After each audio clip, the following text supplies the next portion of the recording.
Disclaimer: this is a fictional dramatization created for artistic, emotional, and educational storytelling purposes. All characters and events are entirely fictional and created using AI tools. No impersonation, misrepresentation, or harm is intended. The content contains scenes of danger involving child characters. However, no real persons or minors were involved in its production. Grace's Love Stories produces scripted, AI-generated stories that promote, entertain, inspire kindness, and emotional connection. We respect our viewers and strictly adhere to YouTube's policies. The morning of my wedding day smelled like dying roses and desperation. I stood before the mirror in my childhood bedroom, watching my mother's trembling hands adjust the veil over my pale blonde hair for the third time. The fabric felt like a burial shroud. Outside, I could hear the village gathering, laughter, music, the clatter of preparations for a celebration I wanted no part of. My betrothed, Edmund Thorne, was the son of our village elder, a man twice my age with eyes that never smiled and hands that had left bruises on his first wife before she died in childbirth. "You look beautiful, Marin," my mother whispered, but her voice cracked on my name. I met her gaze in the mirror's reflection. We both knew what this was, not a wedding, but a transaction. My father owed debts to the Thorne family, debts that had accumulated over years of bad harvests and worse decisions. I was 22 years old, and I was being sold to settle accounts. The fabric of my dress scratched against my skin, too tight across my ribs. I had deliberately eaten less these past weeks, hoping I might waste away to nothing before this day arrived. It hadn't worked. I was still here, still breathing, still expected to walk down that aisle and promise my life to a man who looked at me like I was property he'd already purchased. "I can't do this," I said quietly. My mother's hand stilled. For a moment, I thought she might agree, might help me flee through the back door and into the forest. But then her fingers resumed their fussing with the veil, and she said nothing. Her silence was answer enough. The sound of wagon wheels on cobblestones drifted through the window. I moved to look outside, grateful for any excuse to turn away from that mirror. The village square was transforming into a festival ground, but what caught my attention was the convoy passing through. 3 massive wagons pulled by horses that looked like they'd been carved from midnight itself. They were unlike anything I'd seen in our small village. "Who are they?" I asked. My mother joined me at the window, and I felt her body stiffen. "Travelers passing through. Don't stare, Marin. It's not proper, especially today."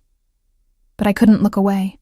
The wagons were ornate, draped in deep indigo cloth embroidered with silver thread that caught the morning light. Guards flanked them on horseback, their uniforms bearing a crest I didn't recognize, a wolf's head surrounded by a crown of thorns. There was something wild about them, something dangerous that made the village folk step back and avert their eyes as they passed. "They're going north," my mother said nervously. "The Alpha King's procession. They say he's returning from the southern territories." The Alpha King. I'd heard stories, of course, everyone had. He ruled the northern wilderness, a territory so vast and untamed that even our kingdom's sovereign didn't challenge his authority there. They said he was more beast than man, that he could tear a person apart with his bare hands, that his court was filled with creatures who walked the line between human and something else entirely. They also said he took no wife, trusted no one, and answered to nothing except his own savage law. An idea bloomed in my mind, wild and reckless. "I need a moment alone," I said. "To pray." My mother hesitated, then nodded. "Don't be long. The ceremony starts within the hour." She kissed my forehead, and I felt the dampness of her tears against my skin before she left, closing the door softly behind her. I didn't waste time. I tore off the veil, stripped away the wedding dress until I stood in just my plain cotton shift. From my wardrobe, I pulled out the oldest, most forgettable clothes I owned: a dark gray dress, a wool cloak, worn boots. I braided my hair quickly, pinning it tight against my head before covering it with the cloak's hood. My hands were shaking as I opened my window. The wedding gifts were displayed in the room next door, and among them were items from distant relatives, including a trunk that hadn't yet been unpacked. I climbed through, moving with the careful silence of someone who'd spent years trying to be invisible in her own home. The trunk contained traveling clothes from my aunt in the eastern provinces. I took a leather satchel, filled it with a few essentials, dried meat, a water skin, the small amount of coin I'd been saving for years. My heart hammered against my ribs so hard I thought it might burst through. From the window I could see the procession had stopped. The Alpha King's wagons were being inspected at the village boundary. A formality, since no one would dare truly search them, but it meant they were stationary, and the third wagon's rear canvas flap was loosely tied. This was insanity. This would get me killed, but staying would kill me slower. I climbed down the trellis outside my window, the same path I'd used as a child when I wanted to escape my father's drunken rages. My boots hit the ground softly, and I pressed myself against the house's stone wall, breathing hard. The celebration was on the opposite side of the building. If I moved quickly, if luck was with me for once in my cursed life, I ran. Not toward the forest, where they'd search first, but toward the wagons, toward the dangerous unknown that somehow felt safer than the certain horror waiting for me in that church. I kept my head down, my cloak wrapped tight. To anyone glancing my way, I'd look like a servant running an errand, nothing worth noticing. The guards were distracted, arguing with the village boundary keeper about some tax or toll. I slipped behind the third wagon, my heart in my throat. The canvas flap was right there. I could hear voices inside, smell incense and something else. Pine and smoke, and something distinctly animal. God forgive me, I thought, and then I climbed inside. The interior was dimmer than I expected, my eyes taking a moment to adjust. The wagon was larger than it appeared from outside, packed with trunks and crates, furs and weapons. I crawled behind a stack of supply crates near the back, wedging myself into a space barely large enough for my body. I pulled a heavy fur over myself, trying to control my breathing, trying to become invisible. The wagon lurched forward. We were moving.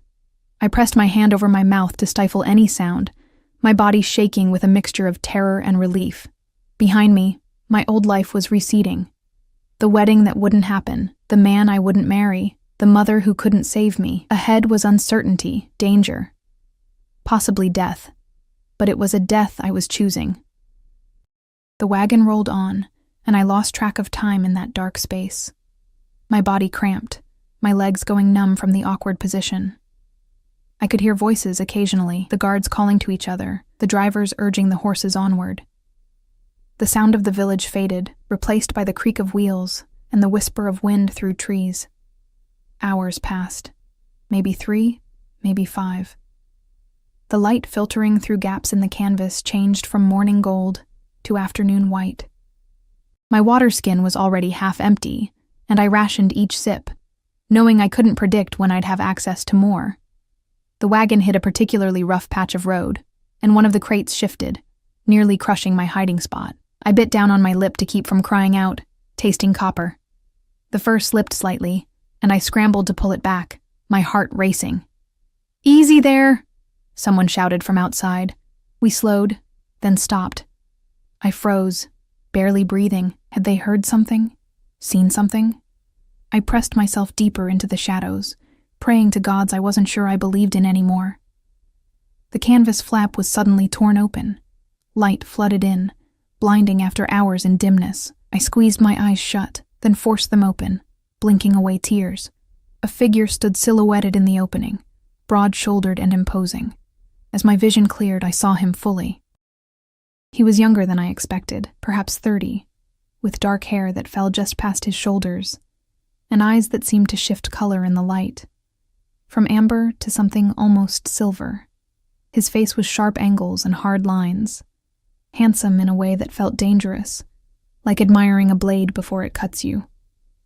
He wore black leather and dark furs, and there was a quality to his stillness that reminded me of a predator deciding whether to strike. Those shifting eyes locked onto my hiding spot with unnerving precision. "Come out," he said. His voice was low, controlled, but there was something beneath it that made every instinct scream at me to obey. "Now." I didn't move. Couldn't move. Fear had turned my muscles to stone. He tilted his head slightly, studying the space where I hid. I can smell your fear from here. You have 3 seconds to show yourself before I drag you out, and I promise you won't enjoy my methods. Smell my fear? My hands shook as I pushed aside the fur. I crawled forward on trembling limbs, my cloak catching on the crates. When I emerged into the light, I kept my head down, unable to meet his gaze. Look at me. I forced my eyes up. His expression was unreadable, but something flickered across his features. Surprise, perhaps, or curiosity. He studied me with an intensity that made me feel transparent, like he could see every secret I'd ever kept. How long have you been in my wagon? He asked. Since the village. This morning. That was 6 hours ago. You've been hiding back there for 6 hours? I nodded, not trusting my voice. He was silent for a long moment, and I realized that the entire procession had stopped. Guards were gathering, their hands on their weapons. I could hear urgent whispers, sense the tension rolling off them in waves. Do you have any idea who I am? He asked. The Alpha King, I whispered. And yet you climbed into my wagon uninvited. You're either remarkably brave or catastrophically stupid. He leaned against the wagon's frame, arms crossed. Which is it? Desperate, I said, and was horrified to hear my voice crack. I was desperate. Something in his expression shifted, softened almost imperceptibly. Desperate enough to hide among predators who could tear you apart before you had time to scream? I lifted my chin, meeting his gaze with what little courage I had left. The predator I was running from wore a human face and had a marriage license. Your kind of danger seemed preferable. A small, dark smile curved his lips. Did it now? He studied me for another long moment, then turned to address someone outside. We camp here for the night. No one approaches this wagon without my direct permission. He looked back at me, those strange eyes unreadable. You and I are going to have a very long conversation about what happens to stowaways in my territory.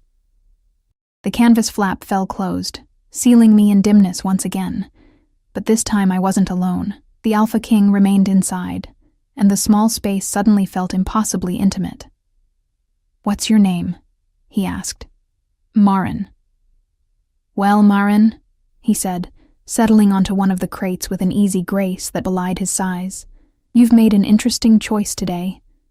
Now let's see if you survive it. The Alpha King didn't speak for several minutes after the canvas fell closed. He simply watched me with those unsettling eyes that seemed to catch and hold every scrap of light in the dim wagon.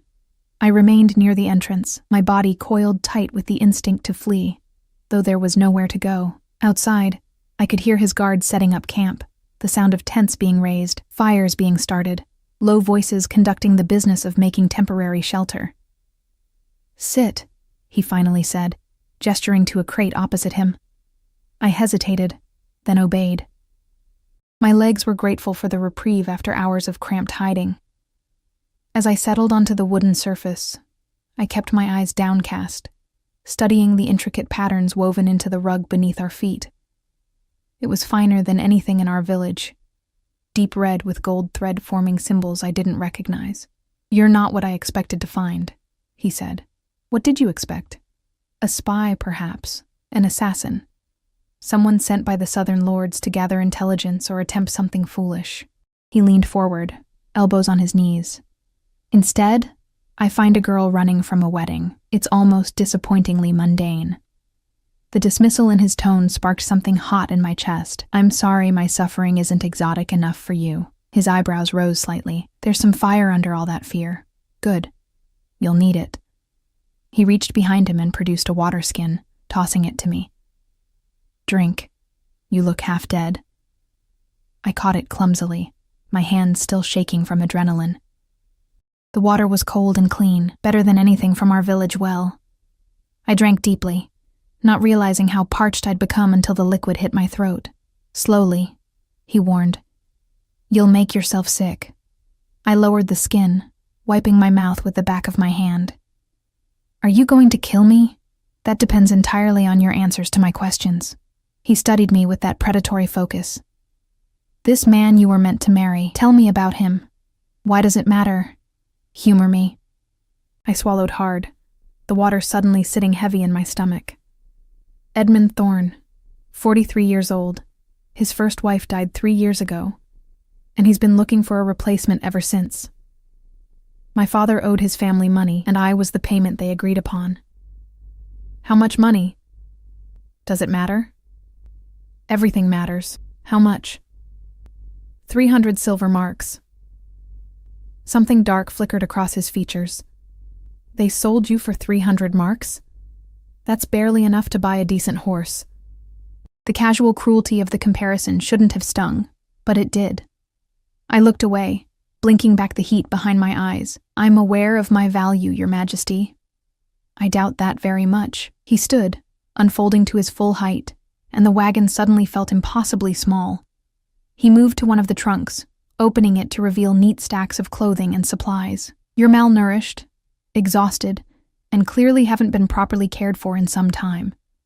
That doesn't indicate your value, it indicates their blindness. I didn't know how to respond to that, so I said nothing. He pulled out what looked like dried meat and hard bread, wrapped in cloth. When did you last eat? Yesterday morning. He turned to look at me, his expression unreadable. You hid in a wagon for 6 hours, running from a forced marriage, and you didn't think to bring adequate supplies?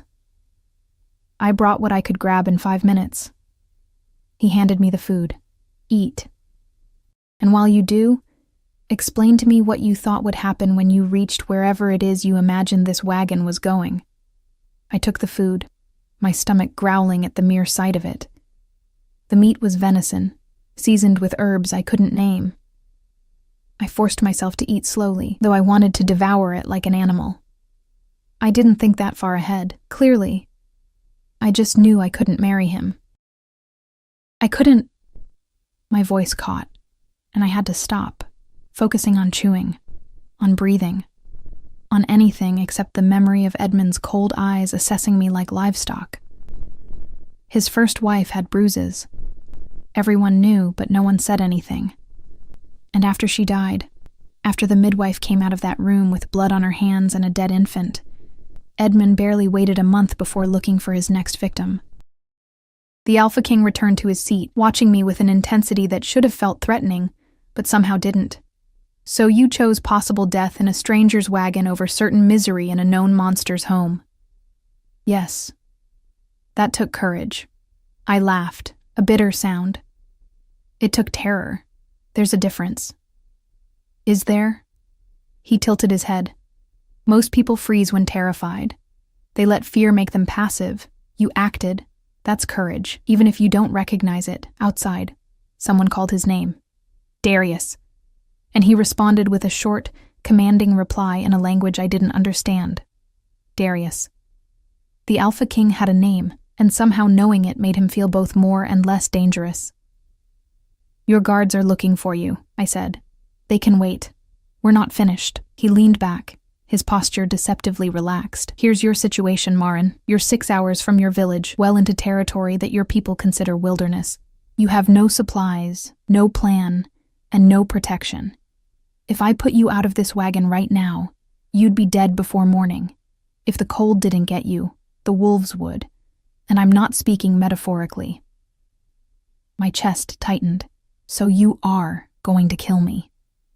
I'm explaining reality. Whether you survive it is up to you. He studied me for a long moment. I'm traveling north to my court. It's another week's journey through increasingly hostile terrain. You can come with us, but you'll work for your passage. My people don't carry dead weight. Work how? We'll determine that. Can you cook? Adequately. Tend wounds? I've done some healing work, yes. My mother taught me herbs and basic treatment.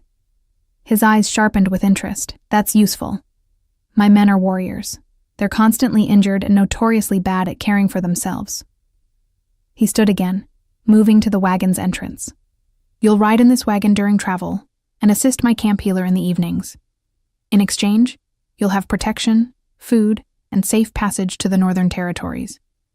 Once we reach the court, we'll discuss more permanent arrangements. What kind of arrangements? He pulled back the canvas slightly, letting in the orange light of early evening. That depends on whether you prove useful. I don't keep useless things, Marin, but I don't discard valuable ones either. Show me you're worth the resources I'm expending, and we'll find a place for you. It wasn't freedom, but it was survival, and survival was more than I'd had this morning. "I accept," I said quietly. "Good. Stay here. I'll send someone with proper supplies and clothing. Those rags you're wearing won't survive the northern cold." He paused at the entrance, looking back at me. "And Marin, don't make me regret this decision. I have a reputation for cruelty to maintain, and I'd hate to prove it accurate with you." Then he was gone, leaving me alone in the dim wagon with a half-eaten meal and a strange feeling in my chest that might have been hope, or might have been the first stirrings of a different kind of fear entirely. True to his word, someone arrived within minutes, a woman with silver-streaked dark hair and sharp, knowing eyes. She carried bundles of clothing and moved with the confident efficiency of someone who'd done this many times before. "I'm Vera," she said without preamble. "The king says you're to travel with us and assist me with healing work. Is that accurate?" "Yes." She looked me up and down with an assessing gaze that reminded me uncomfortably of being livestock at market. "You're small, and too thin. Have you actually done healing work, or was that an exaggeration to save your skin? I've treated wounds, set bones, delivered 2 babies, and helped my mother prepare medicines for everything from fever to poisoning. I'm not a master healer, but I'm not useless." A small smile tugged at her lips. "Good, I don't have patience for liars or fools." She tossed the clothing bundles to me. "Change into these. We'll be moving before dawn, and you'll need to be ready to work immediately once we make camp tomorrow night. 2 of the guards were injured in a skirmish 3 days ago and need their dressings changed." "What kind of injuries?" "Claw marks. Deep ones." I must have looked alarmed because she laughed, a dry sound. "Welcome to the Alpha King's Court, girl. You wanted to escape your village? Congratulations. You've succeeded spectacularly." She left me then, and I changed quickly into the clothes she'd brought. Thick wool pants, a sturdy linen shirt, a leather vest that fit surprisingly well, and a heavy cloak lined with fur. Everything was dark, browns and blacks and deep grays, the colors of shadow and forest. When I caught my reflection in the polished surface of a metal trunk, I barely recognized myself. I looked like I belonged here, among these dangerous people traveling through dangerous lands. The thought should have terrified me more than it did. That night, I lay on a bedroll Vera had provided, listening to the sounds of the camp settling. Men's voices carried through the canvas, speaking in that same unfamiliar language Darius had used. Occasionally, I heard something else. Sounds that were almost like words, but not quite. Something between human speech and animal communication. I thought about my mother discovering my empty room, about the wedding ceremony that would never happen, about Edmund's rage when he learned his purchased bride had fled. There would be consequences for my family, I knew. My father's debts would still exist, perhaps grow with interest and insult added. Guilt tried to claw its way up my throat, but I pushed it down. I had spent 22 years being the good daughter, the obedient one, the girl who stayed quiet and caused no trouble. I had made myself small and invisible, hoping that if I took up little enough space, I might be overlooked, might be safe. It hadn't worked. So now I would try something different. I would be the girl who ran, who took reckless chances, who climbed into a predator's wagon and gambled with her life because the alternative was worse than death. As I drifted toward sleep, I heard footsteps outside the wagon, heavy, measured, the tread of someone who moved with absolute confidence. They paused near my canvas shelter, and I held my breath, wondering if Darius had returned to reconsider his decision. But the footsteps moved on, and I released that held breath slowly. Tomorrow would bring new challenges, a week of travel through hostile territory, working among people who were clearly something more than human, proving myself valuable enough to keep alive. And at the end of it, a court in the northern wilderness where I would have to forge some kind of life from nothing. It was terrifying. It was also the first choice I'd ever truly made for myself. I fell asleep with that thought warming me more than the fur-lined cloak, more than the small fire I could see glowing through gaps in the canvas. For the first time in years, I had chosen my own path, even if I had no idea where it led. Even if it led to my death, at least it would be a death of my own making. Dawn came cold and gray, seeping through the canvas like an unwelcome guest. I woke to the sounds of camp breaking down around me. Tents collapsing, horses being readied, men's voices calling instructions in that strange, fluid language that seemed to shift between human and something else. My body ached from sleeping on the hard wagon floor, and for a disorienting moment, I forgot where I was. Then memory crashed back. The wedding I'd fled, the wagon I'd hidden in, the Alpha King who'd discovered me. Darius. I dressed quickly in the clothes Vera had provided, braiding my pale hair with fingers that trembled slightly from cold rather than fear. Outside, the morning air bit at my skin, sharp enough to make my eyes water. We were definitely heading north. The temperature had dropped noticeably even in the few hours we'd traveled yesterday. "You're awake. Good." Vera appeared at the wagon's entrance, her silver-streaked hair pulled back severely from her face. "Come. We move in 10 minutes, and you need to understand how this works." I followed her out into the organized chaos of the breaking camp. There were perhaps 30 people in total, guards, drivers, what looked like scouts, and a few others whose roles I couldn't immediately determine. What struck me most was how they moved together, a coordinated unit that spoke to years of practice. And there was something else, something I couldn't quite name, a quality to their movements that was too fluid, too precise, almost inhuman in its grace. "You'll ride in the supply wagon during travel," Vera explained, gesturing to the third wagon, my accidental refuge. "Stay out of the way. Don't touch anything that doesn't belong to you. And absolutely do not attempt to leave the wagon while we're moving. The territory we're passing through isn't safe for humans wandering alone." "What makes it unsafe?" She gave me a long look, as if deciding how much truth I could handle. "Everything. The wildlife here is larger and more aggressive than what you're used to. The terrain is unforgiving. And there are others who use these roads, not all of them friendly. Others like you, others like us," she corrected, a slight emphasis on the last word that made the hair on my neck rise. "We're not the only pack that travels these routes, and not all of them honor the King's safe passage agreements." Pack. The word hung in the air between us, confirming what I'd already begun to suspect. "You're wolves," I said quietly. Vera's expression didn't change. "We're many things. Wolves is one of them. Does that frighten you?" I thought about it honestly. Less than marrying Edmund Thorne did. A genuine smile crossed her face, transforming her severe features into something almost warm. "You might survive here after all." She turned, expecting me to follow. "Come. I'll introduce you to the men you'll be treating tonight." She led me to a smaller fire where 2 guards sat, both looking uncomfortable. One was perhaps 25, with auburn hair and a bandage wrapped around his forearm that had seeped through with dried blood. The other was older, maybe 40, with a gash across his shoulder that looked angry and inflamed even through his shirt. "This is Maren," Vera announced. "She'll be assisting me with medical care. Maren, this is Finn." She gestured to the younger one. "And Garrett. They encountered a rival pack 3 days ago. Nothing serious, but the wounds need monitoring." "Nothing serious?" Garrett growled, his voice rough. "The bastard nearly took my arm off. You still have your arm, so it clearly wasn't nearly." Vera's tone was matter of fact. "Maren will change your dressings tonight after we make camp. Until then, try not to bleed on anything important." Finn looked at me with undisguised curiosity. "You're the stowaway? The one who hid in the King's wagon?" Word had traveled fast. I lifted my chin, refusing to show embarrassment. "I am." "That took guts," he said, grinning. "Most humans run from us, not toward us." "I wasn't running toward you. I was running from something worse." Garrett snorted. "Must have been pretty bad."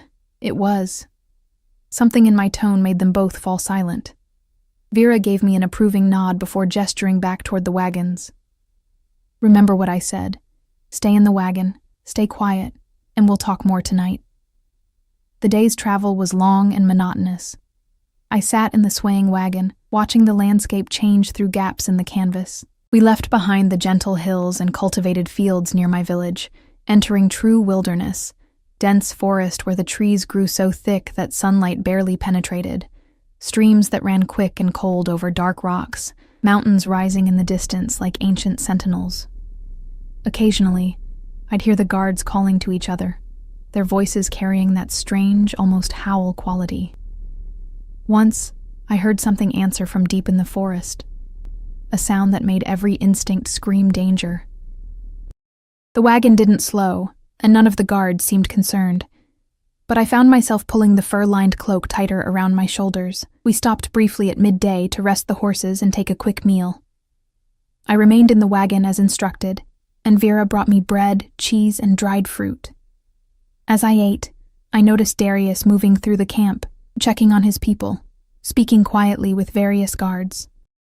He moved with that same predatory grace I'd noticed yesterday, and people deferred to him instantly, not from fear, but from genuine respect. He didn't look at the wagon where I sat, didn't acknowledge my presence at all. I told myself I was relieved. By the time we made camp that evening, we'd traveled what Vera estimated was another 40 miles north. The temperature had dropped further, and my breath came out in visible puffs.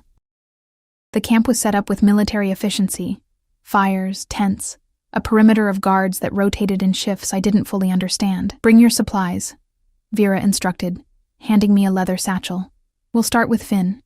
His wound is cleaner." I followed her to the fire where the 2 injured guards waited. Finn rolled up his sleeve without being asked, revealing a set of 4 deep gashes running from his elbow to his wrist. They were starting to heal but still looked painful, the edges pink and slightly swollen. "How did this happen?" I asked, kneeling beside him and opening the satchel.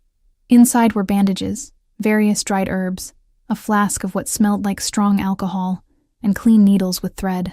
"Fought a wolf from the Shadowmere pack," Finn said. "They don't like us using the northern routes. Think they own them." "You fought a wolf and only got scratches on your arm?" He grinned. "I'm fast, and lucky. Luck runs out," Vera said dryly. "Stop antagonizing rivals." I cleaned the wounds carefully, using the alcohol despite Finn's sharp intake of breath. The gashes were deep, but clean, showing no signs of infection. I applied a salve Vera provided, something that smelled of pine and mint, and rewrapped the arm with fresh bandages. "You're gentle," Finn observed. "Most healers treat us like we're made of iron. Most of you act like you are," Vera said. Garrett was next, and his wound was more concerning. The gash across his shoulder was deeper than I'd initially thought, and the edges were hot to the touch, showing early signs of infection. I cleaned it thoroughly, ignoring his cursing, and applied more of the salve before wrapping it tightly. "This needs to be watched," I told Vera. "If the inflammation spreads, it'll need lancing. Can you do that?" "If I have to." She nodded approvingly. "Good. We'll check again tomorrow night." As I worked, other guards drifted over, some with minor injuries they'd been ignoring, others simply curious about the human girl who'd joined their procession. I treated scrapes, bruises, a sprained wrist, a burn from carelessly handling a hot pot. They tested me with jokes and casual questions, trying to determine what kind of person I was. I answered honestly and kept working, refusing to be intimidated. As the evening wore on, I noticed Darius standing at the edge of the firelight, watching. He didn't approach, didn't speak, but his presence was impossible to ignore. Those strange eyes reflected the flames, making them look almost inhuman. Amber shot through with silver, the eyes of something wild wearing a human face. "The king's taken an interest," Vera murmured quietly, following my gaze. "What do you mean?" "He doesn't usually allow outsiders to travel with us, especially not humans. You must have impressed him somehow." I climbed into his wagon uninvited. "That's not impressive. It's stupid." "Maybe. Or maybe he saw something in you worth keeping." She began packing up the medical supplies. "You did well tonight. The men will accept you faster now that you've proven useful. Is that how it works here? You're only valued if you're useful?" "That's how it works everywhere, girl. We're just more honest about it." She stood, stretching her back. "Get some rest. Tomorrow will be longer. We're entering the mountain passes, and the terrain gets rough." I returned to my wagon, my hands smelling of herbs and alcohol, my mind spinning with everything I'd learned. These people, these wolves in human form, operated on rules I didn't fully understand yet. Strength mattered, but so did skill. Loyalty was currency, and respect had to be earned. It was nothing like the village I'd left behind, where your worth was determined by birth and gender and family name. Here, I might actually have a chance. That night, I lay awake longer than I should have, listening to the sounds of the camp settling. Somewhere, someone played a low instrument, something like a flute, but deeper, more mournful. The melody was beautiful and sad, speaking of lost things and long journeys. I thought about my mother, wondered if she was searching for me, or if she'd accepted my disappearance with the same resigned silence she'd shown about the wedding. I thought about Edmund, about his rage, and what he might do to my family in retaliation. But mostly, I thought about Darius, and the way he'd looked at me across the fire. Not with desire or ownership, but with something else. Curiosity, perhaps, or recognition, as if he'd seen something in me that even I didn't know was there. The flute music faded, replaced by the night sounds of the forest. Somewhere in the darkness, something howled, a long, lonely sound that was answered by another, then another, until it seemed the whole world was full of wolves calling to each other across the void. I should have been terrified. Instead, I felt strangely comforted, as if I'd found myself among my own kind at last, people who understood what it meant to be different, to be dangerous, to live on the edge between civilization and wilderness. As sleep finally claimed me, I realized that for the first time in my life, I wasn't trying to make myself smaller, wasn't trying to disappear or go unnoticed. Here, among wolves and wilderness, I could finally breathe. The mountain passes were as brutal as Vera had warned. For 3 days, we climbed through terrain that seemed determined to kill us.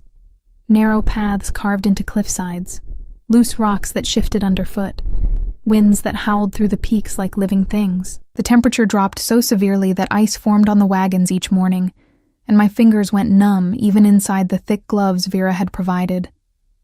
But I endured. More than endured. I worked. Each evening when we made camp, I helped Vera tend to injuries that accumulated throughout the day. Twisted ankles from unstable ground, cuts from sharp rocks, frostbite on exposed skin. Garrett's shoulder wound improved under my care, the inflammation receding after I'd lanced and drained the infection despite his cursing. The guards began to greet me by name, to save their minor complaints for my attention, to treat me less like an oddity and more like a member of the company, all except Darius, who remained a distant, watchful presence. He checked on his people constantly, made decisions with swift authority, and carried himself with the easy confidence of someone who'd never doubted his right to lead. But he didn't speak to me again after that first night, and I told myself I didn't care. I was lying.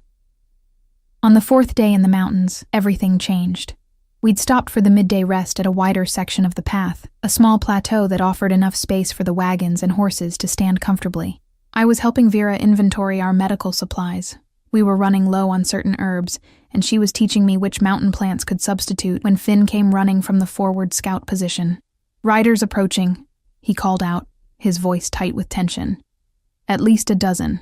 They're carrying the ironwood banner." The effect on the camp was immediate. Guards reached for weapons, drivers moved to protect the wagons, and everyone looked to Darius. He stood at the plateau's edge, perfectly still, watching the approaching group with those unsettling eyes. "Stay near the wagons," Vera told me quietly, her hand on my arm. "Don't speak unless directly addressed, and don't make eye contact with any of them. The Ironwood Pack is complicated." Complicated how? They believe these territories belong to them by ancient right. They don't acknowledge Darius's authority here, which makes every encounter a potential conflict. My heart hammered against my ribs as the riders crested the rise. They were impressive and terrifying, larger than Darius's guards, mounted on horses that looked barely tamed, wearing furs and leather that spoke of lives lived in constant battle. At their head rode a man who radiated aggression like heat from a forge. He had dark red hair pulled back in braids, a scar running from his temple to his jaw, and eyes that swept over our company with barely concealed contempt. "Darius," he called out, his voice carrying easily across the distance. "Still pretending you have authority in these mountains?" "Ronan." Darius's tone was perfectly neutral. "Still pretending you don't answer to the same laws as everyone else?" Ronan dismounted with aggressive grace, his men following suit. They outnumbered Darius's guards significantly, and the threat in that was impossible to miss. "Laws. The only law in these mountains is strength. And you're looking rather weak these days, Alpha King. The title was mocking, meant to insult. I saw several of Darius's guards tense, hands moving toward weapons, but Darius himself remained utterly calm. If you've come to test that theory, Ronan, please proceed. I could use the entertainment. His smile was cold, dangerous. Though I should warn you, the last 3 who challenged me are still recovering. Or haven't you heard? Ronan's eyes narrowed, but before he could respond, his gaze swept across the camp and landed on me. I'd tried to make myself inconspicuous near the wagon, but my pale hair caught the sunlight, marking me as different from everyone else present. What's this? He moved toward me with predatory focus, and I fought every instinct that screamed at me to run. You're keeping humans now, Darius? How domestic of you. She's under my protection, Darius said, and something in his voice made even Ronan pause. Which means she's untouchable. Is she now? Ronan circled me slowly, studying me like I was a curious specimen. And what exactly is a fragile little human doing traveling with the Alpha King? Are you starting a collection of pets? The insult was meant for Darius, but it struck me harder. Pet. Property. Something to be owned and controlled. The same thing I'd run from in my village, just wearing different fur. I'm a healer, I said, lifting my chin to meet Ronan's eyes despite Vera's warning. I treat his guards' injuries. Ronan's eyebrows rose. It speaks. And with some fire, too. He leaned closer, and I could smell pine and smoke and something metallic. Tell me, little healer, what does Darius offer you in exchange for your services? Protection? Food? His voice dropped lower, more insinuating. Warmer comforts? That's enough. Darius's voice cut through the air like a blade. He hadn't moved, but suddenly the space felt charged with violence barely contained. State your business, Ronan, or move on. I don't have time for your posturing. For a moment I thought Ronan would push further. The tension stretched thin as wire, and I saw his men shifting into positions that looked suspiciously like attack formations, but then Ronan laughed, stepping back from me with exaggerated courtesy. No business today, Alpha King, just ensuring you understand that these mountains don't belong to you, no matter how many royal proclamations you carry. He mounted his horse in one fluid motion. But I'll remember this. A human healer traveling under your protection. How interesting. They rode away, but the threat lingered long after they disappeared down the mountain path. Move out, Darius ordered immediately. We don't stop again until we're through the passes. Finn, double the rear guard. No one approaches without challenge. As the camp mobilized with urgent efficiency, Vera pulled me toward the wagon. That was foolish, she hissed. I told you not to speak. He was insulting all of us. He was testing Darius, not you. Now Ronan knows you exist, knows you're important enough for the king to defend publicly. You've made yourself a target. The weight of that settled in my stomach like a stone. I didn't think, no, you didn't. That's the problem. But her expression softened slightly. Though I'll admit, you've got spine. Most humans would have cowered. The rest of the day's travel was tense. Every guard on high alert. Weapons within easy reach. We moved faster than was probably wise on the treacherous mountain paths. But no one questioned Darius's order. When we finally descended below the snow line as evening approached, I felt the collective relief ripple through the company. We made camp in a sheltered valley, surrounded by steep rock walls that offered natural protection. The fires were built larger than usual, the guard rotations more frequent. I treated the day's injuries with hands that still trembled slightly from the afternoon's confrontation, and tried not to notice how often the guards glanced toward the mountain passes we'd left behind. Marin.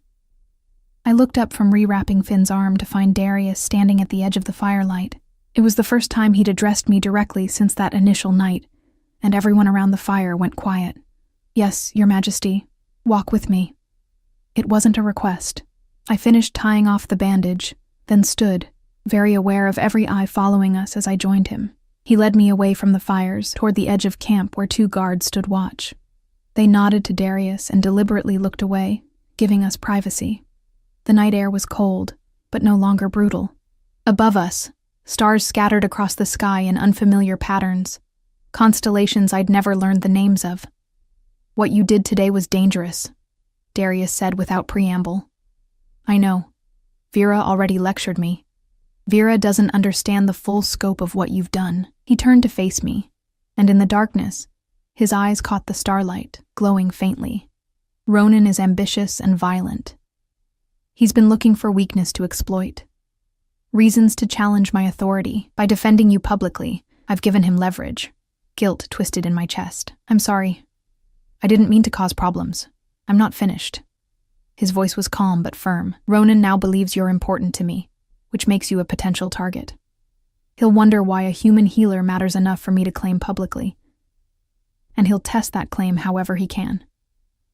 What do you want me to do? Be more careful. Don't engage with challenges that aren't yours to face.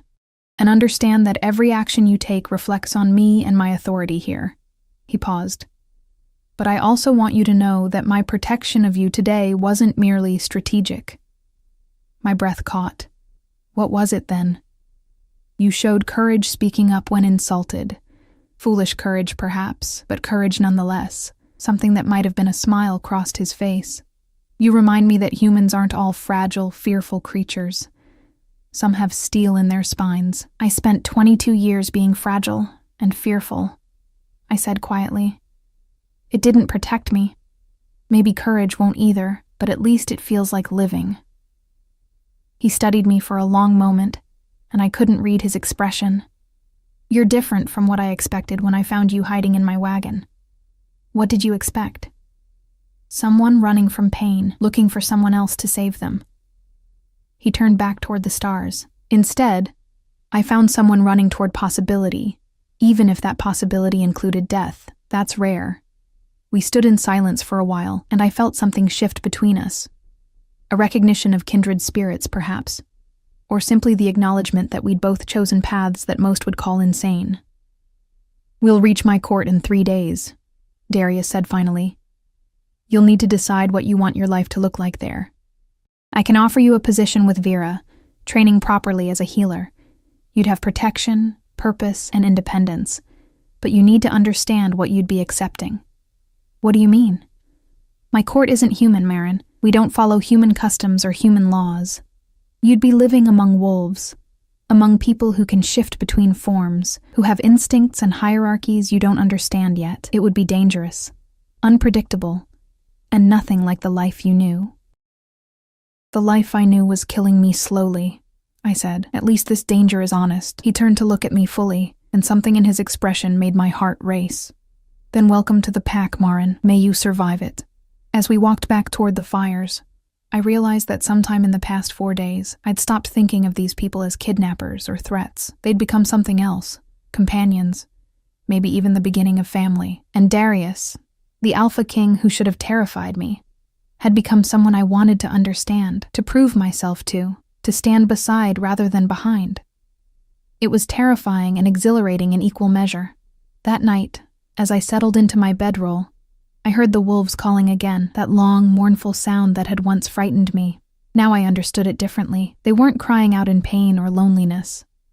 They were calling to each other, affirming their bonds, reminding themselves and the world that they belonged to something larger than themselves. And somehow, impossibly, I was beginning to belong too. The northern court appeared on the horizon at dawn on the 8th day of travel, and it stole my breath. It wasn't a castle in the traditional sense. No towering stone walls or delicate spires reaching toward heaven. Instead, it was built into the mountainside itself, a sprawling complex of wood and stone that seemed to grow organically from the rock. Massive timber beams formed structures that flowed into natural cave openings, creating spaces that belonged equally to civilization and wilderness. Smoke rose from dozens of chimneys, and I could see people moving along wooden walkways that connected different levels of the compound. Home, Finn said beside me, grinning. His arm had healed well under my care, and he'd appointed himself my unofficial guide during the journey. What do you think? It's not what I expected. What did you expect? Bones and darkness? He laughed. We're wolves, not monsters. Well, mostly. As we drew closer, more details emerged. There were training grounds where fighters sparred with brutal efficiency, gardens that somehow flourished despite the northern climate, workshops where smiths and craftspeople plied their trades. Children, actual children, ran between buildings, their laughter carrying on the wind. It looked like a community, a real place where people built lives rather than just survived. The procession was met with cheers and greetings. People emerged from buildings to welcome the returning guards, to embrace loved ones, to help unload supplies. I stayed close to the wagon, suddenly uncertain of my place in all this celebration. Marin. Darius appeared beside me, and I startled slightly. I'd been so absorbed in watching the reunion that I hadn't noticed his approach. Come, I'll show you where you'll be staying. He led me through the compound, up wooden stairs carved into the rock face, along pathways that offered breathtaking views of the valley below. People stared as we passed, curious, assessing, some openly hostile. A human in their midst was clearly unusual, and Darius's personal escort made it clear I was under his direct protection. We stopped at a small building perched on a quieter level, separated slightly from the main residential areas. Inside was a single room with a bed, a fireplace, a small table and chairs, and a window that overlooked the forest. It was simple but clean, and more importantly, it was mine. Vera's quarters are 2 doors down, Darius explained. You'll work with her, learn from her, and earn your place here. The pack will test you. Expect challenges, questions, doubt. Prove yourself valuable, and they'll accept you. Fail, and he didn't finish the sentence, but he didn't need to. I understand. Do you? He studied me with those unsettling eyes. You've been traveling with a small group for just over a week. There are 300 people in this court, Marin. 300 wolves with their own hierarchies, loyalties, and prejudices. Some will resent you for being human. Others will resent you for having my attention. And Ronan's encounter means word will spread. You're marked now, whether you want to be or not. Are you trying to scare me? I'm trying to prepare you. He moved toward the door, then paused. There's a gathering tonight in the main hall. A welcome feast for the returning guards. You should attend. Should I? It would show strength. Show that you're not hiding, not ashamed of your place here. His expression softened almost imperceptibly. And it would please me to see you there.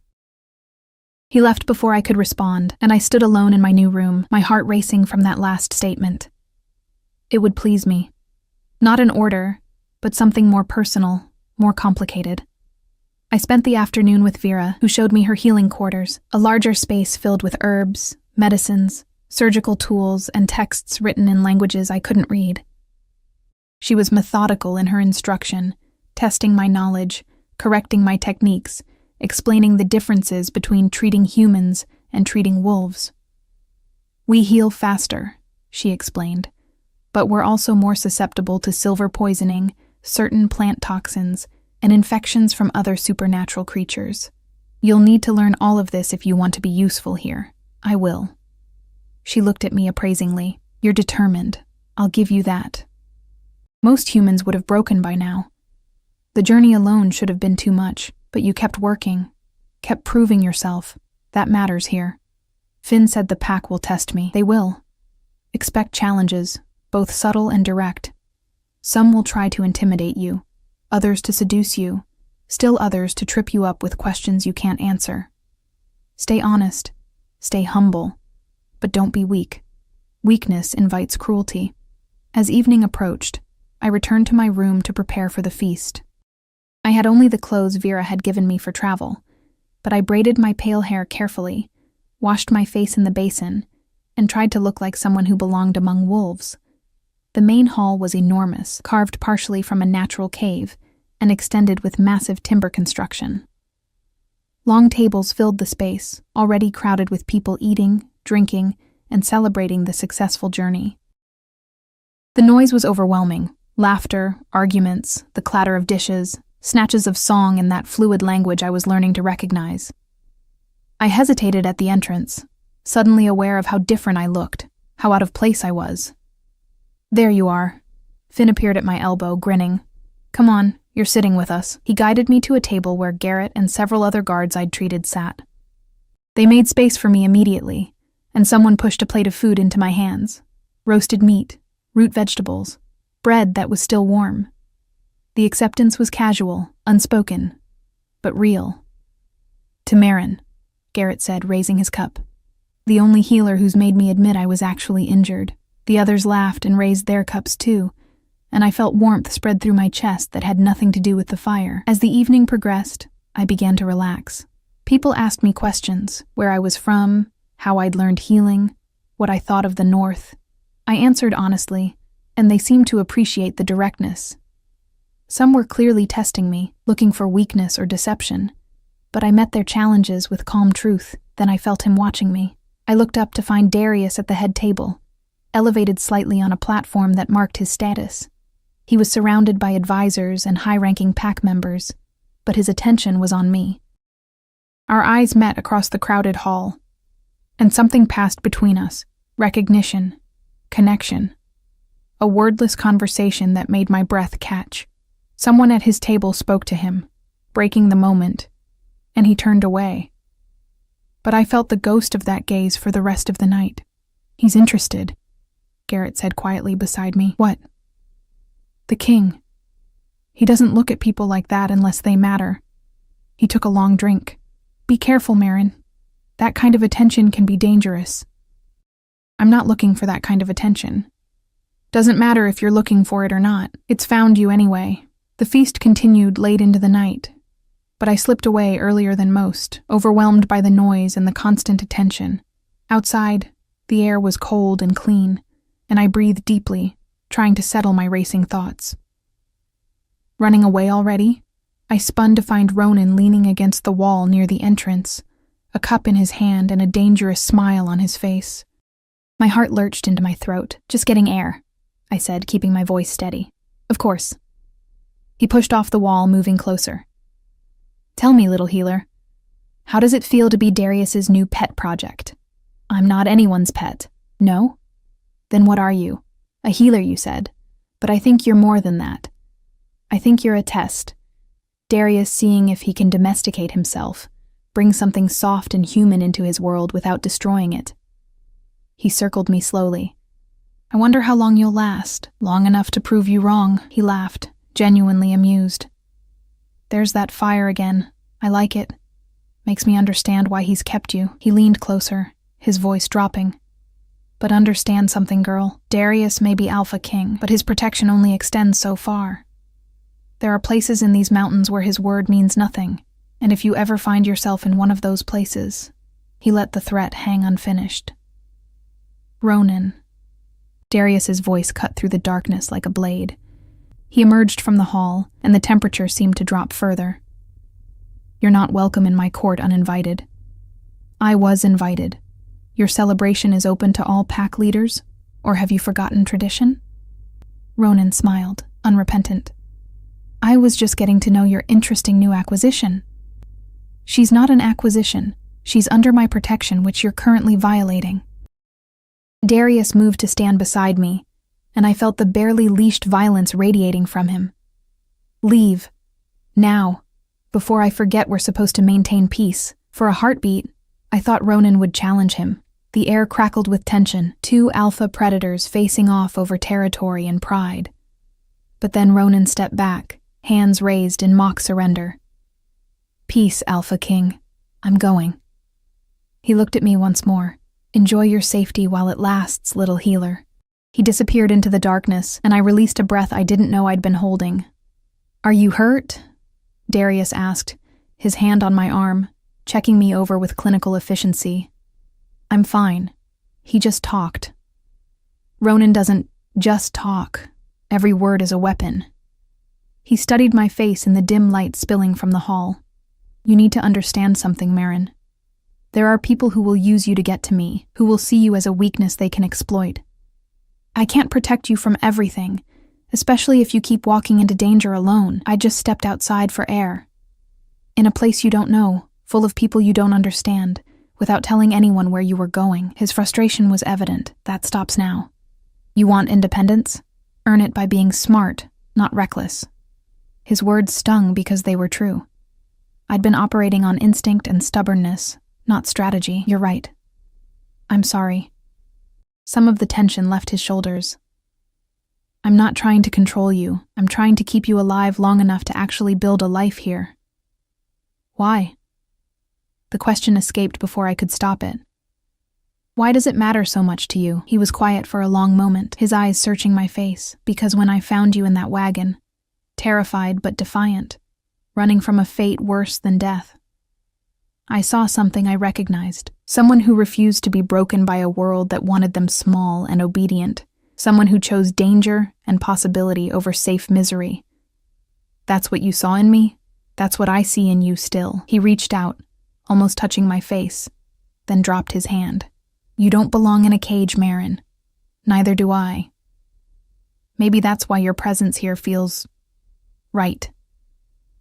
My heart was hammering so hard I was sure he could hear it. Darius, go get some rest, he said, stepping back, breaking the moment.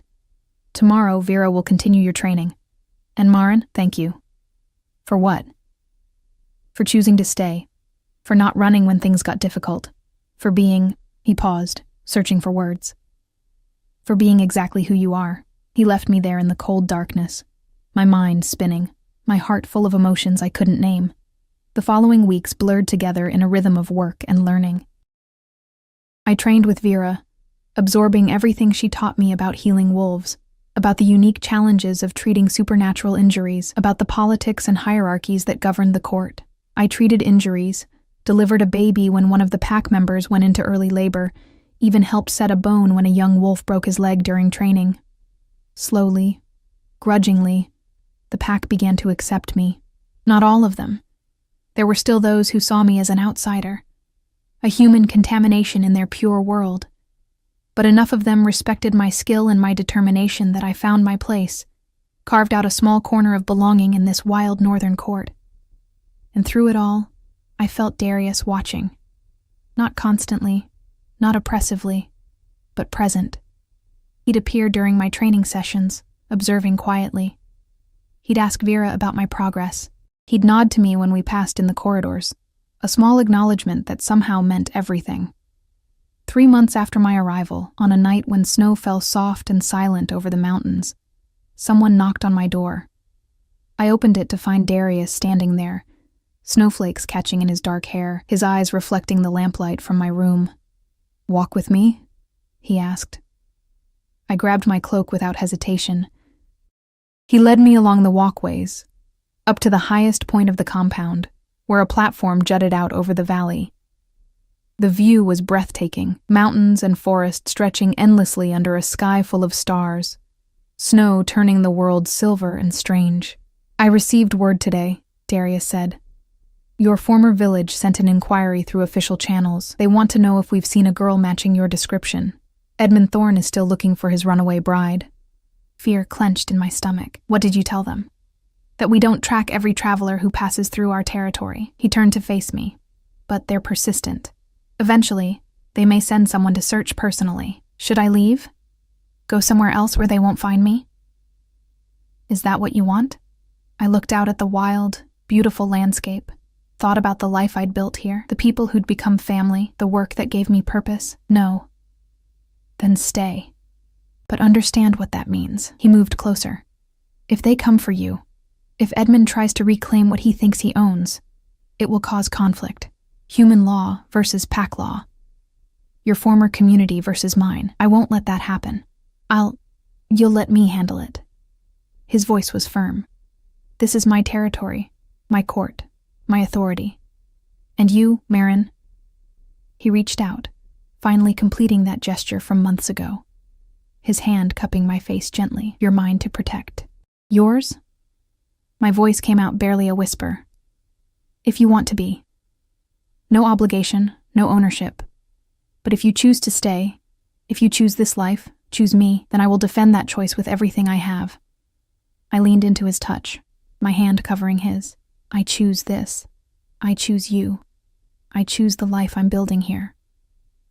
His smile was like sunrise, gradual, transforming, full of warmth that I'd never seen before. "Then welcome home, Marin.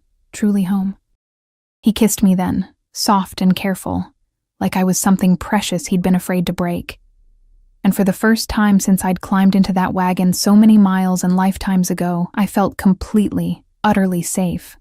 Not because someone else was protecting me, but because I'd become strong enough to protect myself, brave enough to claim my own happiness, and wise enough to know the difference between imprisonment and belonging. The wolves howled in the valley below, calling to the moon, calling to each other, calling to something wild and free that lived in all of us, and I howled with them, my voice joining theirs, marking my place in this pack, in this life, in this beautiful, dangerous world I'd chosen. I was no longer the girl who hid in a wagon to escape her fate. I was Marin, healer of the Northern Court, chosen companion of the Alpha King, and finally, blessedly, myself. The snow fell, the wolves sang, and somewhere far behind me, a wedding dress hung abandoned in an empty room, a ghost of a life I'd had the courage to refuse. And I had never been more grateful for that reckless, terrified, brave choice that brought me here, home.